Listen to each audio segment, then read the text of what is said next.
All right, everybody, one of the fun things about having my own YouTube channel is I can introduce you to people who are important in my life. And I've mentioned this guy a few times over the 3 years I've had the channel, but now he's here in DC with his band, the Dixie Dregs. And so I pinged him a couple of days ago, hey, and said, Steve, can we sit down before the show? And so we're backstage like real rock and rollers here at the Warner Theater.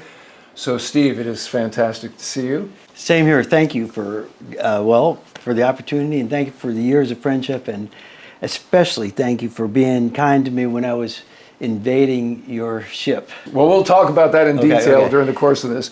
For the guitarists in my audience, you need no introduction, but let's just review the high points of your professional career. Andy West and I, Andy's the bass player of the Dregs, Andy and I got together with some guys in the music school, and we created our own rock ensemble because I was in the jazz department, which is the closest thing to what I wanted to do.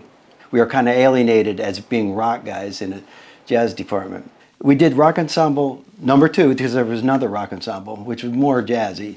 But I wrote and arranged stuff for the rock ensemble. Alan Sloan was outside listening, and he plays violin, and so he said, oh, I'd really like to sit in with you guys. And then we had a variety of different keyboard players because they could get better work easily, better paying work. But anyway, we moved from there to Augusta, gathered enough steam to be able to move to Atlanta, and that was a music hub at the time.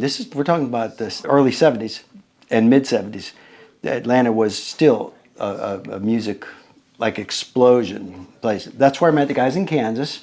That's where I met the guys in Leonard Skinner, Allman Brothers, and 38 Special. Everybody kind of knew each other, and it was a really cool time to be there. The Dregs recorded 6 albums, and we sort of ran out of steam as far as the chemistry of the band, in my opinion, around 81. At that time, it looked like all the roads were closed. We were just going to keep doing this circle around the United States, and that was going to be our lives. And it wasn't feeling like as magical as I was hoping, as far as the chemistry. Some of your professional career is a cautionary tale. You and I have talked about particularly, your treatment at the hands of the record company, which is maybe the oldest story ever told in rock and roll. Who's ever heard of that? The record company not treating the musicians. Anyway, the band broke up, and I started doing some solo gigs with a trio. I knew I could do something with the right guys, and we started with super talented people as usual, and it morphed into Jerry Peake and Rod Morgenstein, then Dave LaRue and Van Romain. Anyway, the trio thing was going real well, but pretty soon we got to that same thing of, well, you've done this, you got some records out, got some recognition, some Grammy nominations and stuff, but you're stuck in this circuit, and that's all you're going to be able to do. And I was at a Robert Plant concert with Phil Ehart, sitting next to him, talking. He said, hey, we're going to put the band together with Steve Morse, the original singer. I said, that's awesome, man. I can't wait to hear that. And he said, if you got any song ideas, we're looking for. I always got song ideas. When do you want to hear them? He said, well, come over Friday. And so I did. We wrote a song that day, and it was going really well. And then he said, you want to come back next week? Yeah, let's do it. And so I ended up being on the first album. Then we did another album. I ended up being on that when there was tours in between. And so for about on and off, well, mostly on for about 5 years, I was in Kansas. So that was going really well. And I think I reached a point where my friends that were airline pilots, were rising in the ranks and discovering that the job could be really cool. I remember visiting a guy, and he had a pager on his belt, and he was working on this plane, and I said, that's a really cool plane. What are you doing here? Oh, yeah. And then I'm riveting this. I said, how do you find time to do all this? I thought you flew. He said, yeah, I'm on reserve. I said, what do you mean? And he told me the whole thing. Right, yeah. So they pay you to wear this pager. And he said, yeah, and being qualified to fly the jet is a part you're leaving out. But, of course. And so I thought, wow, I don't want to just fly reserve, but what an incredible option to have, as a lifestyle. So I did it. I cut my hair and started getting my ratings in order, and got my mechanics and airline transport pilot. I never had got my commercial. I already had multi and instrument, and started piling on the ratings and the 727 flight engineer, all these things that was supposed to look good on the resume. I never done anything like this before, so it was really good for me to just go into reality mode, from being a musician. This was the first time, I was writing a resume and competing with thousands of people for these hard-fought jobs. And then my class, when I finally did get accepted to go to a class, the only other guy that I saw that got the job was an A6 pilot. Okay. So was this a 727 type rating? No, it was for a regional. It was Delta Connection. And you could choose to fly part 135 or part 121, depending on where your base was. There was a slot in Macon, if I could make it, to fly the part 121 plane. It was a Shorts 360, and through some kind of fluke, that's what they were, was a 121 carrier. So I took that, and I kept up my chops and kept playing, and recorded one of my best albums, the High Tension Wires, during this time. I was actually pretty happy. Like, this is cool. I can play whatever I want to do musically. No one can ever say, well, I'm not going to hire you if you don't do this or that. I'm done with that. Now it's just music only, just whatever I can compose, I can try to realize. And I got a job that I like. I ended up having to quit when they broke their own rules about scheduling. I took a really crappy line, Christmas Eve, Christmas, New Year's Eve, New Year's, and had a couple gigs in between to pay the bills, because they were paying us less than the flight attendants. Supply and demand. Everybody wanted the job because you get heavy turbine time, It turned out that I got drafted for one of the days off, and I said, I can't cancel. You're under contract. You told me the rules. I followed the rules, and they said, well, you have to do it. I said, but I can't. This is a conundrum. I can't. Yeah. There's no win here. I can't do it. Well, then you have to do it or quit. I said, well. Yeah. And it was horrible. Those kind of little crossroads in life can define your future, and in my case, it sure did. Yeah. So I'm not an airline pilot anymore. So let's go back in time, because we've introduced aviation. What was your first influence? And I know the answer to this. It's actually a television show in terms of aviation. Well, back in the day, everybody would have like 2 channels where I lived, and one of them was we could get Sky King. I think it was late afternoons. And I thought, man, that's just so awesome. This guy is landing that plane in the desert and saving the day. He's finding the lost dog, the lost kid, everything from the air, everything has got to be better. And he had what, like a Beechcraft twin? What kind of airplane did Sky King fly? An early 310. The tuna tanks, they call them, the ones they're kind of shaped like the side view of the tuna. The tip tanks, aux tanks.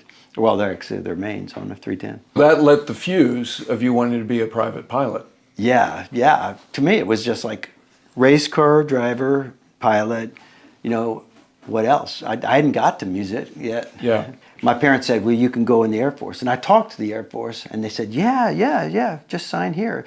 And I said, well, what kind of plane will I fly? Well, you don't necessarily get to fly, but you can have 6 years of the best. And I said, well, let's go back to the flying part, And people had told me about the flying in the reserve. And I thought, oh, that's what I'll do.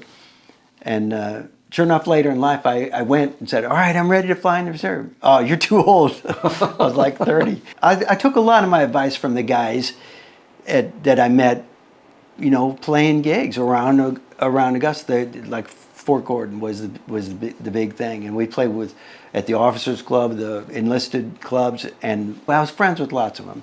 And so they were telling me, go ahead, if you want to fly, fly. Don't wait for somebody to pay your way. So how did you proceed then? I said, the minute I get enough money, I'm going to do it, and I'm going to do it all at once. So when I finally got a job in college, Pat Metheny was leaving to go on tour, and Pat and I were friends, and we were in, going to the same school. He was teaching a lot of people at the school because he was so talented. He was leaving this gig playing off-Broadway musicals in the pit at Coconut Grove Playhouse. And he basically said, if you want to try out for it, it's yours. I said, thanks, Pat, that's awesome. So I did and got it. And they were paying me a check. I mean, every week they would hand me a check. And the check had a positive number, not a negative number. And so I couldn't believe it. And so I said, there was an ad in the paper that says private pilots, and it was a bunch of furloughed airline pilots. And they had ratty old planes, but they were doing it dirt cheap. If I gave them $600, that's all I had to pay to get my private. So this is down in Miami? Yeah. And what are you, like early 20s at this time? How old were you? Yeah, I just turned 20. Okay. And I knew about the instrument rating, so how much for that? That's another 600. So, all right, well, I'll get the 600. And so I gave him the 600, and then I went every day that I could, because I was still at school and still had a job. But they let me solo really early because, they were not like, hardcore flight instructors. These were, like one guy was an F4 pilot, and he was, his airline job just evaporated. He was still technically on the seniority list, but furloughed, And so he was like, yeah, whatever, you know what you're doing, go ahead. So like 5-something hours, I got to fly solo, and then for my solo cross country, they let me go up to Augusta, which was a 1,200-mile trip, and in a funky old plane. I love that though. I love those guys, and from then on, I was flying guys, divers over to Bahamas. They would pay for the plane and then the gas and everything. So I built up a lot of time, and then as soon as possible, started flying the van. What was the first airplane that you ever owned? It was a dog. It was a Tri-Pacer, 135 horse. But I flew it 2 gigs, And So you're flying the Dregs around in the early days. Yeah. Was the band cool with that? I mean, did those guys? Yeah, Obviously, it was either that were or you're scared. not going, right? Yeah. A mentor of mine, Jeff Lyons, he had a 210, like a almost brand new 210 that he was holding out for charter. He somehow knew how to make a Part 135 air taxi certificate. So it was a legal thing. We were charting, but basically renting with him, and we got to be friends. And he worked his way into the band as being our T-shirt salesman, around the road. And he mentored me into getting a twin and taking the guys and continuing on while he was running a flight school, and then he got on with the airlines and stuff, so forth. But he was a big influence because I got to see how, somebody who'd done nothing but flying would handle tough situations. And, mentor apprenticeships and stuff like that. I don't know if they're still popular with everybody and everything, but it sure is a great way to learn if you got your eyes and ears open. So let's fast forward to 1986, fall of 1986. You're in Kansas, as you've already described how you got with Jeff Earhart, you became part of Kansas. The album Power has been recorded and is on the streets. How did you get involved in the 101st Airborne Rock and Roll Division?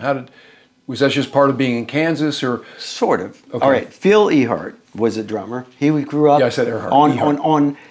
He grew up on military bases, as his dad was in.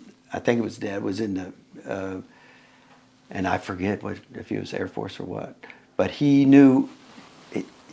He was acquainted with the whole USO thing and had done a tour before, and this was the new band that was coming out with Steve Walsh and everything. So he got some guys together, and a couple of guys from Pablo Cruz and Louisiana LaRue and Tom Johnston from Doobie Brothers. So we did Doobie Brothers songs and everything. And as you remember, we closed with Born to Be Wild, because that's like our military. What an awesome thing to be on the deck of a ship playing, or in the hangar or wherever, and playing Born to Be Wild, and have a guy come by, with Afterburner while we're out at sea, so nobody can complain about the noise. But it was like, what a feeling, man. But this was like a world tour, right? I mean, yeah, we went around the world. The Kennedy was just one stop. You went Far East, you went all over the place.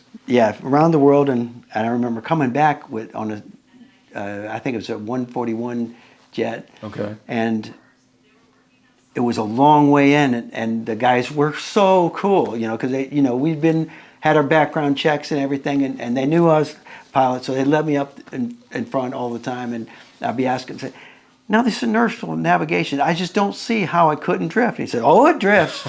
Oh, it drifts. It does, I'll tell you that. The Tomcat drifted a lot. Yeah. And said, we're waiting to get some signal so we can calibrate this, put this back in line. Yeah. And because it was an overwater crossing, Oh, yeah. And I just thought it was so cool. Learning all the details I did about aviation, about reality sort of flying. These guys, it looks like, it's so easy and they have everything handed to them, but in reality, they've got to constantly deal with restrictions and what they can and can't do and what is available, what is working and what's not working, and all good lessons for a young man. Let's go back to Kennedy and how you and I met. So I'm on the flight deck when you guys start the show. I'm manning an Alert 15 F-14. I'm in the backseat of a Tomcat. Now, I had heard, like you said, it's, Pablo Cruz, Tom Johnson, the Doobies, and Kansas, right? So Boo Boo Kingsley is not a rock and roll fan. I'm like, Boo Boo, can you relieve me early in this alert? And I'll go down to the hangar bay and watch the show. So Boo Boo, being a cool guy, comes up, I unstrap, and he jumps in, and I go through the PR shop, take off my G-suit and my harness and everything. I rage down to the second deck, and I open the hatch, and I go into the hangar bay, and I'm backstage, and you're there. And I remember, and I'm in a flight suit, and we're this close. I'm like, Steve, what are you doing here? I think you were kind of surprised that I knew who you were, maybe. Yeah, I was. Yeah. And I'm like, I'm a huge Dregs fan. I saw you in '81 at the Bayou, and I said, what are you doing after the show? And it's still kind of loud because, the Pablo Cruz version is up there on the stage. And I said, I'll meet you here, and we'll go up to the ready room. And so we watched the show, and, the sound was fantastic.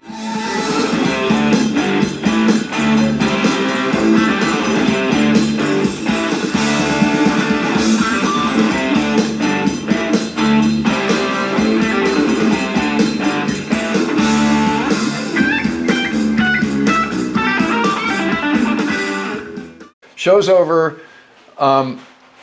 We rendezvous, and I think we had to go through the mess decks, and you guys were staying in medical. I think you were in the medical spaces. Yeah. And then we go up to the ready room, and I had this beater Yamaha guitar, acoustic. And so, and I also had a Dregs sort of best of compilation on cassette was our format of choice. So we put that on. We're putting this Crash and Bash tape that, had a bunch of aviation mishaps on the TV, and we're playing, and I was like, Steve, can you play Little Kids, which is my favorite Baroque song on What If? And without hesitation, you went right into that. First telling me, this guitar's out of tune. And so we're playing it. It has terrible action, and you just ground it out. And we chatted until the wee hours, And so I'm just thinking, okay, we are off the coast of Crete in the Mediterranean. I'm sitting here with my guitar idle. It's the most surreal thing ever in my Navy career, for sure. And you guys, the next morning, you catted off, and you went off and did your thing, and I had a pick. And that just buoyed my spirits for the balance of that deployment. Wow. Yeah, no, it was huge. It was really huge. And the XO, a guy named Casey Crandall, who's not a musician, he's like, that really meant a lot to you, didn't it? I was like, yeah. I said, XO, I don't think you realize what a big deal Steve Morse is. And as a longtime Dregs fan, it was just super cool. So again, let's fast forward to the next time that I saw you in person. The Dregs have kicked off again. You did the live album, I think was the return to form. What was that one called? Bring 'Em Back Alive? Yes. And so then you guys are touring. Was it the original lineup, or was now Dave the bassist for the I think Dave Dregs? was doing most of the Okay, so Dave LaRue, another great guy, good friend. And so I'm at the Naval Academy. Dregs are playing the Ramset. And so I called you, or I called somebody from my office at the Academy. I guess I was looking at the label of a record. I'm like, hey, I'm looking for Steve Morse. And literally 10 minutes later, you called me. And I said, do you have time to do a tour of the Academy? And you're like, I don't think so, but can you come to the show? And so I took a buddy of mine, and we were right there. My feet were on your monitor, you know. And then at the end of that, I gave you a copy of the hardback of Punk's War. And so that was where we sort of reconnected, whatever the math would be from 86 to '01. Okay, so that's '01. Now, it's now '06. And so I'm working V-22. I've documented this on the channel a number of times. Boeing is one of the prime contractors. They want to do a promotional video for the Osprey, V-22 Osprey, right? So you and I had connected, and we were, you know, sharing texts and stuff. And so I'm like, Steve, long shot, because now you're the guitarist for Deep Purple. Busy, you know, you're all over the place. Deep Purple is an international act, so a lot of time commitment. I'm like, hey, Boeing is looking to do this promotional film. I told him I know you, and can you do it? And you said yes.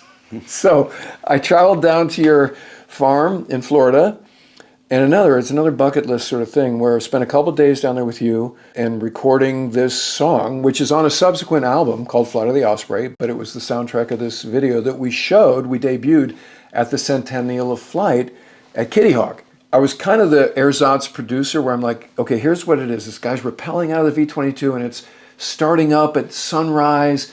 And so when I got there, you'd already sort of composed it. But that was another amazing time where we got to spend time. The house wasn't built yet. You were still living in the double wide next to the hangar. But your studio doubles as the hangar for your airplanes, which you still have. And you're a hay farmer. You have a grass strip there, which is its own form of challenges as an aviator. But that was super cool. And then a couple of years later, I attended the reception for your wedding to Janine, who we just lost. And our condolences for that. I know she's missing huge now, right? She would be here, and when I would see you episodically during tours, you know, she'd run the merch. She was the person keeping the trains running. Just a beautiful soul, and a supreme loss to all of us, and obviously most acutely to you. Okay, let's talk about the intersection of being a musician and being an aviator. So if you would, walk us through this iconic machine, which is your prototype signature. Yeah, this is serial number 1. It's been around.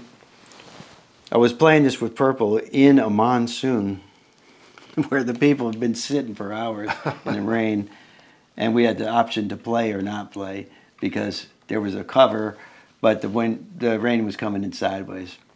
And back then, I could have more influence over the band. And I said, let's do it. Let's just go for it. Meanwhile, my guitar got soaked, so my finish is messed up. But it's a great guitar. It's got the 4 pickups that I used on my Tele Stratocaster combination Frankenstein thing that I cobbled together. Frankenstrat. Yeah, and basically a Tunematic bridge with a stop tail piece. This is a synth pickup which I use with the trio. My trio is opening up the show tonight, and got one volume. Master volume is where I can get to it, and I use it all the time. Just constantly change the volume. Tone control as well, and these switches are laid out for me. What I consider the most, high use, high probability ones are closed, and there's more mathematical combinations than I have available, but those ones I've deemed to be less useful. So it's all about utility and change it on the spot. During the show, I will be changing pickups in the middle of solos constantly, because what works with this pickup is down here it gets more bright, because so the low notes come out better. Then as I get too higher, I don't want them to be too shrill, so I switch to this pickup, which is closer to the center of the string, and it gets a more warm sound. And this is my homemade device that I made in my man cave hangar for for muting the strings. I got arthritis some years ago in my right hand, real bad, and it's from 50 plus years of practicing where I pick in this motion and mute the strings with my little finger and heel of my hand, mute the strings that I'm not playing. I can't always use this technique, so I vacillate between some of this and some of it with a more stiff wrist. But while I'm doing that, I might accidentally bump a low string with high gain on the amp, and that could start to run away. So when I'm doing that, I turn on the mute. It's easy for me to turn it off quickly and it on quickly. So I'll be doing that and turn on, changing pickups and all kinds of stuff during the show. Have you patented that? I mean, that's. No, I haven't. You kind of should, right? Because Well, people have tricks they use, but it's not that agile. Yeah. Well, right? Yeah. I think it's great, but this is indicative of how your mind works, and this is what makes you a good aviator as well. This is why you and I connect. yeah. This kind of thing is exactly a manifestation of the way you attack any problem, right? Well, yeah. Aviation's a contact sport, right? So Yeah. our wrists start to hurt. You can't do your signature string jumping, Yeah. which you're known for. It's because it hurts, like Yeah. god awful, like needles and pins hurt. So here's how your workaround, because now you got to strum like you just Yeah. demoed, a little different, and now you can mute the strings with that. And exactly there's the way more Steve workarounds does than it. that, because but a pattern like that, rather than Yeah. that takes more effort. So there, I find myself doing a lot more linear stuff, and I have to really kind of work it and come up with better ideas, so I don't sound, so trite and derivative. Yeah.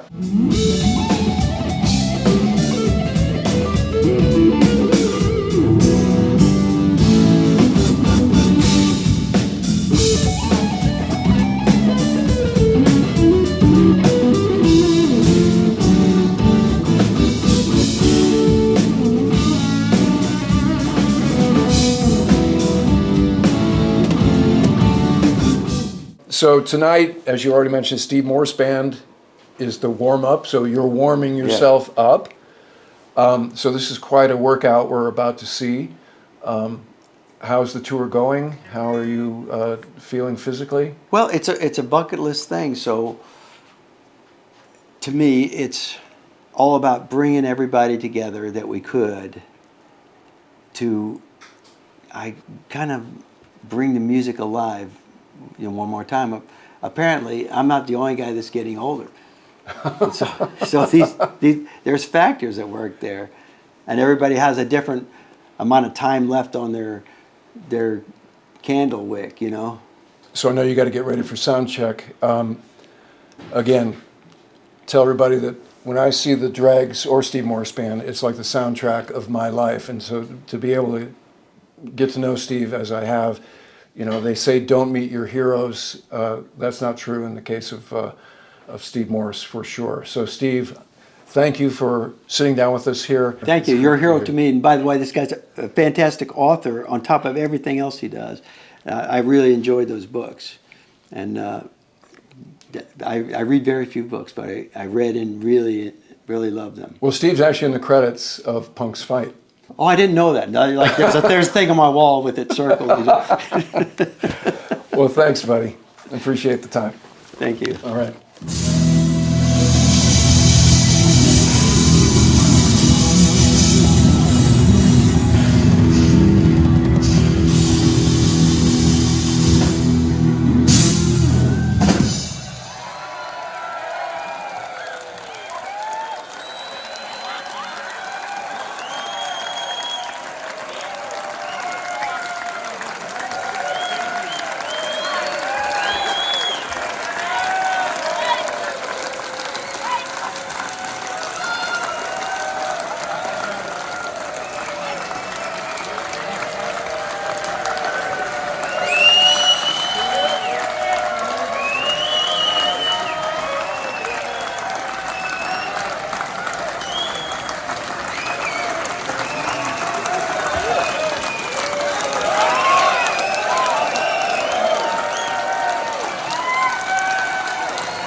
Yep. Got in sometime, huh? Okay, that'll do it from the Warner Theater. If you're not already a subscriber, become one so you don't miss anything, and I look forward to talking to you again very soon.